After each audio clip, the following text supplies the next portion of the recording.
A metal frame on my desk starts whispering before anyone in the room even opens their mouth. And that's weird enough to make me lean closer. But the whisper isn't coming from a speaker. It's coming from a pattern of voltage spikes that shouldn't sound like anything at all.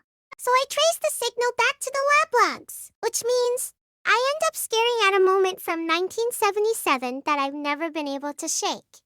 A graduate student at the University of California had wired tiny electrodes into a lab monkey's motor cortex, hoping only to map how intent becomes motion. But the signals were too clean, too structured, like the brain was already halfway to forming words. So he set the data into a crude computer that barely handled text, which means the machine spit out broken syllables that didn't belong to any language. The team thought it was noise, but the pattern kept repeating, which means it had rules. And rules meant meaning, so the student pushed further and tested human volunteers, including a man with locked-in syndrome who could only blink. And the moment the electrodes registered his imagined attempt to say his own name, the computer translated the signal into a slurred but unmistakable version of it.